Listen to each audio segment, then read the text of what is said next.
ये most of the question होता है कि सर आपने सिलेक्शन कितने टाइम में लिया, जो टॉपर्स होते हैं वो कितने टाइम में लेते हैं। चलिए मैं अपनी जर्नी के बारे में बताता हूँ।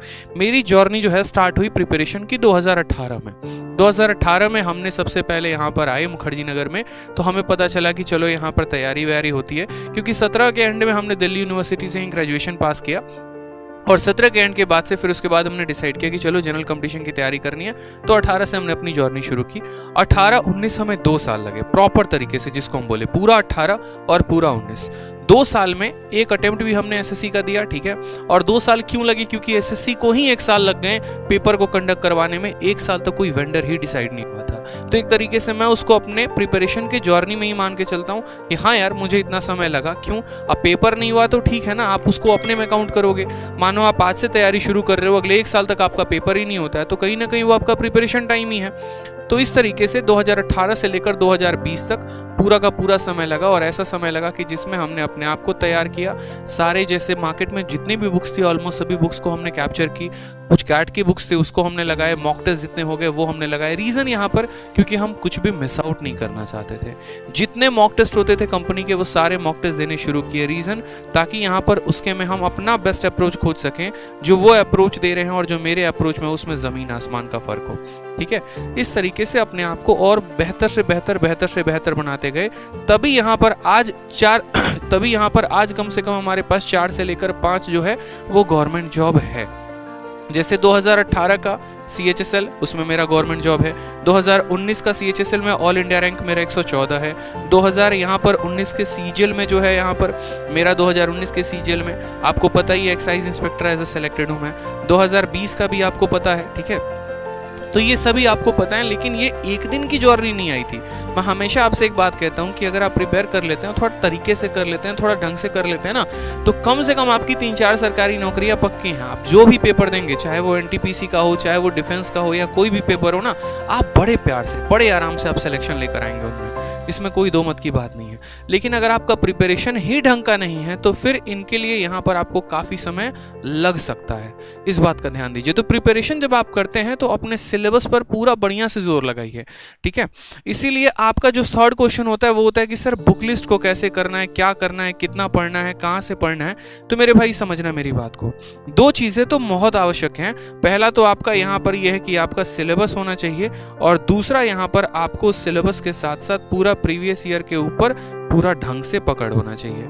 आप लोगों में से बहुत लोग क्या करते हैं पता है, जैसे मान लीजिए कि जीएस को आपने एक सौतेले बेटे की तरह आपने ट्रीटमेंट करना शुरू कर दिया। अरे तेरे को बाद में देख लेंगे, वोकैबुलरी आप याद ही नहीं करते हैं। फिर आप ये एक्सपेक्ट करते हैं कि यार 4 महीने में मेरा सिलेक्शन हो जाएगा, 5 महीने में मेरा सिलेक्शन हो जाएगा। कैसे होगा यार ये बताओ। आप ध्यान ही नहीं दे रहे ना। आपका जो पार्ट है, आपको पता है कि आपको वोकैब आना है आपके पेपर में, आपको पता है ग्रामर आना है आपके पेपर में, आपको पता है स्टैटिक आना है, और आपके सारे गुल हैं। ना आपको वोकैबुलरी आता है, ना आप स्पेलिंग में परफेक्ट है, ना आपको ग्रामर आता है, ठीक है। करंट अफेयर में भी आपकी लुटिया जो है वो गुली है एक तरीके से। मैथ्स में भी पढ़ रखा है तो अरिथमेटिक थोड़ा थोड़ा आता है। एडवांस भी पूरे तरीके से मेहनत किया नहीं है। फिर आप सोचते हैं कि यार 6 महीने में सिलेक्शन हो जाएगा। कैसे होगा मेरे भाई ये बताना पहले। जब तक आप चीज़ों को परफेक्ट तरीके से नहीं करेंगे, मैं आए दिन बच्चों से मिलता हूँ, आए दिन उनकी खबर लेता हूँ मैं। जैसे आज ही 2 स्टूडेंट अभी शाम में आए थे, मुखर्जी नगर के स्टूडेंट थे। ऑफलाइन में वो कोचिंग ले रहे हैं अलग जगह पे, लेकिन फिर भी ऑनलाइन का बैच लेके पढ़ रहे हैं वो मुझसे। तो यहाँ पर भी जब मैं उनसे मिलता हूँ ना, पहला सवाल ही होता है कि कब से तैयारी कर रहे हो और किस एग्जाम की तैयारी कर रहे हो। तो सर हमें लग गए 6 महीने फलाने एग्जाम की तैयारी कर रहे हो। और 6 महीने में इनफैक्ट उनको सिलेबस तक नहीं पता। अगर मैं मैथ के बोल दूं ये 18 चैप्टर का बेटा नाम लिखना एक बार पेपर पे, तो वो 18 चैप्टर का नाम, 19 चैप्टर का नाम वो नहीं लिख पाएंगे। ये तैयारी हो रही है, और यहाँ पर आप 6 महीने में अपने सिलेबस को ही आप नहीं जान पाते हैं, ठीक है। छोटी मोटी स्ट्रैटेजी की वीडियोस देख ली यूट्यूब पे कि हाँ ठीक है फलाने जगह कहा गया है जीएस के लिए लूसन पढ़ना है तो लूसन पढ़ना है, फलाने जगह कहा गया है कि हाँ वोकैबुलरी के लिए मिडीजी पढ़ना है तो पढ़ना है। बट वो इंपॉर्टेंट नहीं होता ना यार। इंपॉर्टेंट तो ये भी होता है ना कि आपका बैकग्राउंड क्या है। घोड़े और गधे को एक रेस में नहीं दौड़ाया जाता है, दोनों को यहाँ पर अलग अलग एक तरीके से। अगर आप घोड़े के साथ गधे को दौड़ाओगे ना तो बेचारा वहाँ गधा हताश हो जाएगा। बट ऐसा नहीं कि गधा वहाँ किसी काम का नहीं है, घोड़ा किसी काम का नहीं है। दोनों की अलग अलग महत्व है, दोनों को अलग अलग जगह पर अलग अलग काम के लिए इस्तेमाल किया जाता है। सेम तरीके से कि आपका जो यहाँ पर लेवल है, आपके लेवल के अकॉर्डिंग आपको चीज़ें गाइड की जाए तो ज़्यादा बेहतर है। इन सभी बातों को समझिए। तो आप अपने अकॉर्डिंग एक बार थोड़ा सा अपना स्ट्रैटेजी बनाओ, थोड़ा सा बढ़िया से एक बार देखो कि हाँ यार मुझे सिलेबस कंप्लीट करना है किसी भी हाल में। आपने जिस टीचर से पढ़ रहे हैं ना, आप उन पे भरोसा रख के अपने सिलेबस को कंप्लीट करिए। पहले तो यस पर फोकस करिए आप। और सिलेबस सिर्फ एक सब्जेक्ट का नहीं होना चाहिए कि मैथ का खत्म कर दिया, इंग्लिश का खत्म कर दिया, रीजनिंग का खत्म कर दिया। नहीं यार, सिलेबस खत्म करो तो सारे सब्जेक्ट को करो, नहीं तो फिर मत पढ़ो। फिर क्या जरूरत है पढ़ने की, जब हमको पता है कि जीएस में तुम्हारे 2 सवाल सही हो रहे हैं, सिंगल डिजिट में नंबर आ रहा है 1 से लेकर 10 तक। क्यों? क्योंकि जीएस पढ़ा ही नहीं। पता है कि बार बार जीएस के क्वेश्चन गलत करते हो, फिर भी नहीं पढ़ते हो।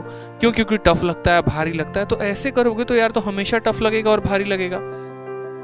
नहीं कर रहा होता ना, आप सिलेबस को एक बार तो स्टिक होके पढ़ो यार। कोई एक प्रीवियस ईयर की किताब पकड़ लो, कोई भी एक प्रीवियस ईयर की किताब, और उसको कम से कम पूरा खत्म करो। 100 लोगों से पूछोगे, सब अलग अलग बताएंगे। 100 लोगों की कहानी जानो कि सबकी अलग होगी, और होगी भी यहाँ पर। क्यों? क्योंकि कभी कोई किसी को कॉपी करके इतिहास नाम नहीं रच पाया है। अगर सुभाष चंद्र बोस जो है, अगर सुभाष चंद्र बोस ये सोचते कि यार मैं तो गांधी जी का फॉलोअर हूँ और बहुत बड़ा भक्त हूँ, गांधी जी के राह पर चलता हूँ, उनके दिए गए काम को मैं फॉलो करता हूँ, जो वो करते हैं वैसा ही करूंगा मैं, तो शायद वो सुभाष चंद्र बोस नहीं होते, भगत सिंह नहीं होते मेरे भाई यहाँ पर। तो हर किसी ने अपनी पहचान बनाई, अपनी जगह बनाई, अपने अपने तरीकों से बनाई। तो आपका भी एक अलग पहचान होना चाहिए, आपका भी एक अलग जगह होना चाहिए। कॉपी पेस्ट मत किया करो। जो चीजों की रिक्वायरमेंट है उसको करना है, बस अपने स्टाइल में करना है, अपने तरीकों में करना है। ठीक है, तो सेम तरीके से आप यहाँ पर अपने सिलेबस को कंप्लीट करने में लग जाओ, जी जान लगा दो। बहुत कम समय बचा हुआ है।